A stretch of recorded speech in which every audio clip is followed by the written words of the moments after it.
یہ واقعہ ایسے گھرانے کا ہے جو بظاہر تو مسلمان تھے، لیکن اسلام سے ان کا دور دور تک کوئی تعلق نہ تھا۔ اماں فیروزہ ایک غریب خاندان سے تعلق رکھتے تھے۔ وہ بچپن ہی سے نماز روزے کی بڑی پابند تھی۔ جب اس کی شادی ہوئی تو اس کا شوہر ایک مزدور آدمی تھا۔ دونوں میاں بیوی نے مل کر بچوں کو خوب پڑھایا لکھایا اور ان کے بیٹے بھی اعلیٰ عہدے پر فائز ہو گئے۔ اماں فیروزہ اللہ کا شکر ادا کرتے نہ تھکتے تھے۔ بیٹے اپنی مرضی کی بیوی بیاہ کر لائے جو اونچے سے اونچے گھرانے سے تعلق رکھتے تھے، جسے نماز روزے کا کچھ بھی پتہ نہ تھا۔ اماں فیروزہ کے بڑے بیٹے کی دو بیٹیاں تھیں۔ بڑی والی کو اماں جی نے اپنے رنگ ڈنگ میں ڈال لیا تھا۔ فروا بھی اپنی دادی سے بہت ہی پیار کرتے تھے۔ یہ ان کے پیار ہی کی بدولت تھا کہ فروا ہر وقت حجاب کیے رکھتے اور باوضو رہتی، کھانا کھاتے وقت بسم اللہ پڑھتی۔ اس کے چہرے پر ایسا نور تھا جو لڑکیاں مہنگی سے مہنگی کریمیں لگا کے بھی نہ لا پاتی۔ فروا کی ماں حمیرہ اکثر پارٹیوں میں جاتی تو اپنی چھوٹی بیٹی کو بھی ساتھ لے جاتی۔ لوگ اکثر اس کے پوچھتے کہ اس کی بڑی بیٹی کا پوچھتے تو وہ ہنس کر ٹال دیتے۔ ایک دن حمیرہ نے گھر پر پارٹی رکھی تو اس کے فرینڈز نے فروا کو دیکھ کر حیران رہ گئے اور پوچھنے لگے، یہ کیا؟ تم اتنی ماڈرن اور تمہاری چھوٹی بیٹی بھی پارٹیوں میں موو کرنے والی، اور یہ فروا کس پر گئی ہے؟ کتنی اولڈ فیشن ہے۔ حمیرہ کو بڑا غصہ لگا۔ پوری پارٹی میں بھی وہ جھلائی ہی رہی۔ اس دن اس نے اماں جی سے خوب لڑائی کی کہ اس نے میری بیٹی کو کیا بنا دیا ہے، کوئی ماں سے ہی دکھائی دیتی ہے۔ آج آپ کی وجہ سے میری کتنی انسلٹ ہوئی ہے، یہ سب کچھ میری برداشت سے باہر ہے۔ اماں جی مسکراتے رہ گئی۔ حمیرہ نے سوچا میں کس طرح سے اپنی بیٹی کو اپنے رنگ ڈنگ میں ڈالوں۔ ایک دن اسے اپنے فرینڈ سے مشورہ کیا تو اس نے کہا کہ سپیروں کی بستی میں چلتے ہیں، وہاں پر سانپ والے سے سانپ لیتے ہیں۔ ہم ایسا سانپ لیں گے جس کا زہر نکلا ہو۔ جب یہ دونوں نماز پڑھ رہی ہوں گی ہم ان کے آگے پھینک دیں گے تاکہ یہ ڈر کے نماز پڑھنا بھول جائے۔ ہمارا پہلے تو الجھن کا شکار ہو گئے، پھر بولے ٹھیک ہے۔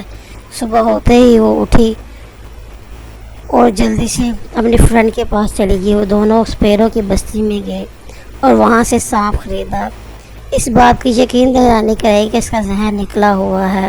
موقع غنیمت جانتے ہی حمیرہ نے فروا اور اس کی دادی کی نماز پڑھ رہی تھی تو ان کے آگے سانپ کو پھینک دیا اور خود جلدی سے چھپ گئی۔ فروا بغیر ڈرے ہی اپنی نماز مکمل کی۔ سانپ ان کے پاس ہی بیٹھا رہا جیسے ان کے صدیوں سے جانتا ہو۔ فروا نے بسم اللہ پڑھ کر اس کو ہاتھ لگایا تو وہ پھولوں کی مالا بن گیا۔ فروا نے پکڑ کے اپنے گلے میں ڈال لیا۔ ان کی ماں بڑی پریشان ہوئی کہ یہ کیا ماجرا ہے۔ اس نے جلدی سے اپنی سہیلی کو فون کیا اور سارا ماجرا سنایا۔ حمیرہ کی سہیلی نے کہا یہ تمہاری ساس ہی ہے جو جادو ٹونا کرتی ہے۔ حمیرہ سوچ میں پڑ گئی۔ اسے پتا تھا اماں جی کو کھیر بہت پسند ہے۔ اس نے سوچا کیوں نہ زہر ڈال کے اس بڑھیا کو کھیر کھلائی جائے تاکہ اس سے جان ہی چھوٹ جائے۔ دوسرے دن حمیرہ نے کھیر بنائی اور کہا اماں جی یہ اسپیشل آپ کے لیے، آپ ہی کھائیے گا۔ اماں جی بڑی خوش ہوئی۔ انہوں نے بسم اللہ پڑھ کے کھیر کھائی اور خوب سیر ہو کر کھائی اور خوشی خوشی اپنی بہو کو دعائیں دیتی ہوئی چلی گئی۔ حمیرہ زہریلی ناگن بنی بیٹھی تھی کہ جلدی سے اماں جی کو پوچھو لیکن یہ کیا؟ اماں جی نے نماز پڑھی، قرآن پاک کی تلاوت کی، ان پر تو زہر کا اثر ہی نہ ہوا۔ حمیرہ کو بہت غصہ آیا اور سوچنے لگی میں اس بڑھیا سے کیسے اپنی بیٹی کی جان چھڑواؤں۔ اماں جی سب کچھ سن رہی تھی۔ انہوں نے روتے ہوئے نماز پڑھی، نم آنکھوں سے نماز پڑھتے ہوئے اللہ سے دعا کی یا اللہ مجھے ذلت بھری زندگی سے نجات دے دے۔ اماں جی اس رات بڑی اداس تھی۔ صبح اٹھ کر نماز پڑھی، فروا کو قرآن پاک کی تلاوت کروائی۔ فروا جذبات اور خوشی سے کہ ملے جلے تاثرات سے اماں جی کا ہاتھ چوم لیتی۔ دوسری طرف حمیرہ بھی کہاں چین سے بیٹھنے والی تھی۔ اس نے ایک دن کچن کے چولہے کا گیس کھلا چھوڑ دیا کہ اماں جی آئیں گی خود ہی جل کر مر جائیں گی۔ ہمارا یہ سب کچھ پرسکون ہو گئی۔ اماں جی نماز پڑھ کر فارغ ہوئی تو چائے کی طلب ہوئی، کچن میں جانے لگی تو ان کا بڑا بیٹا آ گیا اور بولا، اماں جی میں آپ کے لیے نیا قرآن پاک لے کر آیا ہوں۔ ترجمہ اور تفسیر کے ساتھ اماں جی خوش ہوئی، خوشی قرآن پاک کھول کر دیکھنے لگی اور آنکھوں سے لگانے لگی۔ ہمارا غصے سے اٹھی اور کچن میں چلی گئی۔ جیسے ہی اس نے کچھ لینے کے لیے لائٹ چلائی، ایک زور کا دھماکہ ہوا اور جلدی سے آگ نے ہمارا کے کپڑوں کو پکڑ لیا۔ وہ چیخنے چلانے لگی۔ گھر والے اور ملازم بھاگے آئے، کچن میں گئے۔ اماں جی نے جلدی سے ہمارا پر کمبل ڈال دیا، ہمارا کو ہاسپٹل پہنچایا گیا۔ وہ آدھے سے زیادہ جل چکی تھی۔ ہمارا کی تکلیف دیکھتے ہوئے اماں جی ہر نماز کے ساتھ رو رو کر دعا کرتی، خود اس کے زخموں پر مرہم لگاتی۔ ہمارا جلدی سے صحت یاب ہونے لگی۔ ڈاکٹر بھی حیران تھے کہ ہمارا کے زخم اتنی جلدی کیسے ٹھیک ہوتے جا رہے ہیں۔ بالآخر انہوں نے اماں جی سے پوچھ ہی لیا۔